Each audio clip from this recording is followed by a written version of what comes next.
Le monde aujourd'hui devient un endroit de plus en plus complexe et dangereux.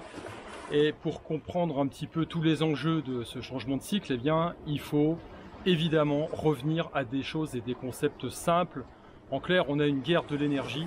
Ce qu'il faut comprendre, c'est que l'agenda climatique, du changement climatique et la crise du coco-circus, tout ça, c'est des écrans de fumée pour tout simplement masquer une réalité qui s'est déjà produite dans l'histoire. C'est tout simplement l'effondrement du système financier. Alors, on a des États qui sont surendettés. Bien évidemment, personne n'arrivera à rembourser.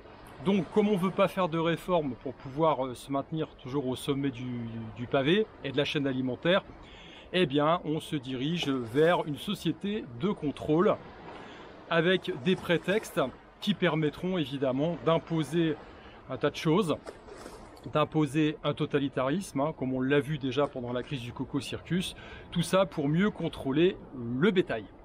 Alors, ce qu'on peut observer aujourd'hui, différentes choses, c'est que évidemment l'agenda se poursuit et ça se durcit. En Grande-Bretagne, vous avez des lois qui sont mises en place, je crois, pour sanctionner les gens qui ne veulent pas se soumettre à la régulation de la consommation d'énergie.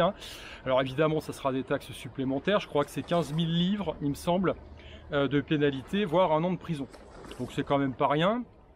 On voit aux États-Unis, aux US, les gens qui ont envahi le Capitole. Rappelez-vous à l'époque de l'élection de Biden, alors qu'on leur avait ouvert les portes. Les peines de prison sont tombées, on voit des trucs incroyables. Il y a un type qui a été condamné à 22 ans de prison, 22 ans de prison, et tenez-vous bien, il n'était même pas là. Voilà, au moment des faits, il était en Floride. Voilà. Mais bon, donc, comme il y a eu menace sur la démocratie américaine, il faut que les sanctions soient exemplaires, surtout pour dissuader les gens, effectivement, de vouloir manifester de façon un peu plus violente. Parce que là, c'était pas vraiment violent. La plupart des gens qui ont été d'ailleurs condamnés, on peut remarquer que c'est des anciens... donc c'est patriotes, des anciens militaires, enfin des gens qui voient la dérive du pays et puis qui veulent se soulever contre ça.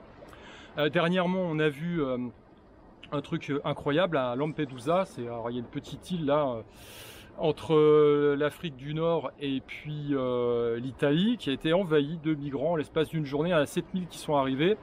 La population de l'île, c'est 6000. Voilà, donc on n'a que des gens qui sont des hommes en pleine force de l'âge. Pas d'enfants, pas de femmes, c'est des réfugiés, mais bon, bref, qui ont envahi l'île, voilà, et donc la population locale est submergée. Bref, donc il y a des mouvements qui s'opèrent, qui sont énormes. Alors tout ça, c'est évidemment financé, on le sait très bien. Il suffit de regarder du côté de Soros et de l'Open Society. Enfin bref, tout ça est orchestré.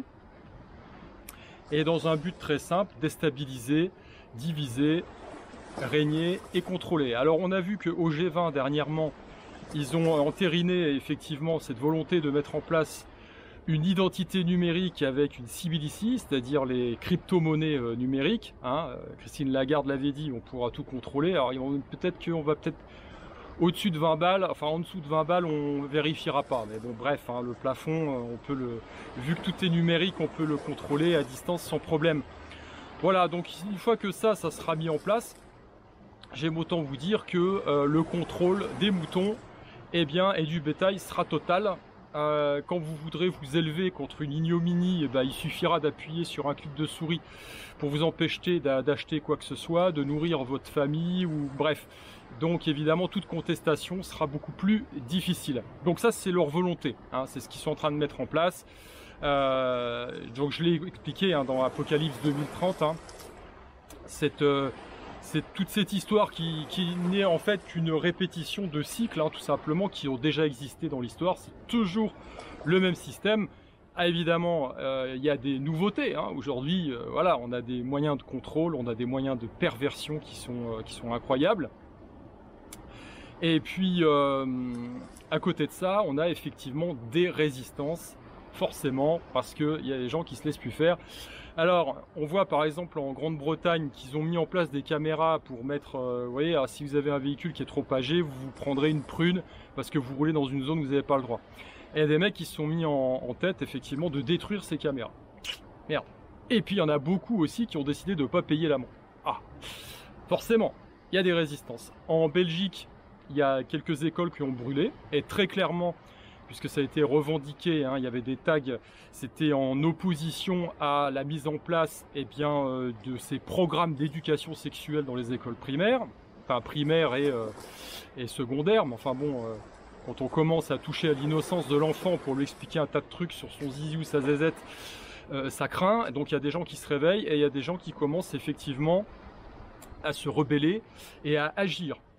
Alors après, on peut discuter du bien fondé de telle ou telle action. Enfin, je veux dire, on peut se pignoler la nouille à longueur de journée. Il y a un moment où on a une réaction. C'est-à-dire quand on pousse les gens dans leur retranchement, eh bien, il y a une réaction épidermique qui s'opère et il y a quelque part comme une cocotte minute qui bout et qui finit par exploser. Eh bien, on a une explosion de violence. Il y aura explosion de violence à un moment donné. Tout ça, évidemment, conduira à des révolutions, comme ça s'est produit dans l'histoire. C'est pour ça qu'on vit une période dangereuse. Trouver le timing, ça va être compliqué, parce que voilà, on est très clairement dans une situation dysfonctionnelle. Maintenant, le côté dysfonctionnel peut perdurer un certain temps, hein. Je rappelle qu'à l'époque communiste, il n'y a rien qui fonctionnait. Mais avant que ça se pète la gueule, il a fallu du temps. Et ça a fait des dégâts, évidemment. Voilà. Donc qu'est-ce qu'on peut faire là-dedans, dans cette incertitude généralisée? Toujours la même chose, compter sur des choses qui sont solides. Et les choses qui sont solides dépendent de vous, de votre action personnelle. C'est pour ça que ma voix, moi, c'est celle du physique, c'est celle de la culture physique qui a du sens. Pourquoi? Parce que quand vous travaillez votre physique, vous travaillez votre force physique, vous travaillez votre force mentale, vous travaillez votre résilience, vous travaillez votre capacité à résister évidemment à tout à toute la pression qu'on vous donne, hein, qu'on vous fait subir, parce qu'on a encore une fois une guerre énergétique, hein. On essaye d'organiser au niveau général la limitation de la consommation de pétrole, et c'est très clairement dit. Alors les gens qui font pas attention, ils voient le peak oil, mais en fait c'est pas le peak oil, c'est le pic de la demande. Donc c'est pas pareil. Hein, c'est-à-dire qu'on limite, on crée des pénuries, voilà, c'est ça, vers ça qu'on va. Donc dans ces cas-là, ce qu'il faut, vous, c'est effectivement travailler sur cette énergie. Et l'énergie, c'est quelque chose de personnel déjà. Vous travaillez sur cette énergie personnelle. Il y a un magnifique bateau, là, je vais juste vous montrer ça. Voilà, ça c'est le symbole de la liberté, ça.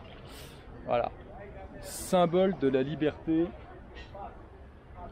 Homme libre, toujours, tu chériras la mer. Voilà. C'est magnifique.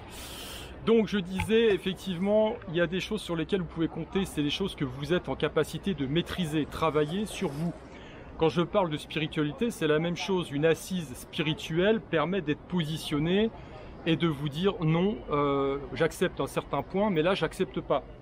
Quel qu'en soit le prix, quel qu'en soit le coût, eh bien que ça vous demandera. Hein.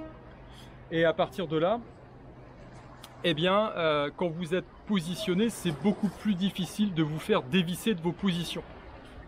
Et donc, peut-être qu'on arrivera à faire reculer le totalitarisme de cette façon-là. Il faut aussi prendre l'information, prendre la bonne information pour vous positionner. Parce que dans l'histoire, on a toujours vu que le totalitarisme finit par s'effondrer. Le truc, c'est qu'avant, ça fait du dégât et il faut gagner du temps. Pour gagner du temps, il faut avoir de la bonne information pour pouvoir se positionner correctement, que ce soit au niveau de vos finances, au niveau personnel, bien évidemment, de votre situation géographique, pourquoi pas aussi, hein. Si vous êtes dans une ville de 15 minutes, ça va être beaucoup moins rigolo que si vous êtes un petit peu lâché dans la pampa. Donc voilà, donc il y a un certain nombre de choses à faire. N'oubliez pas qu'on est dans une guerre énergétique. Et puis d'un point de vue spirituel, ces gens-là essayent de vous pomper, hein. Ils vous pompent votre énergie, voilà.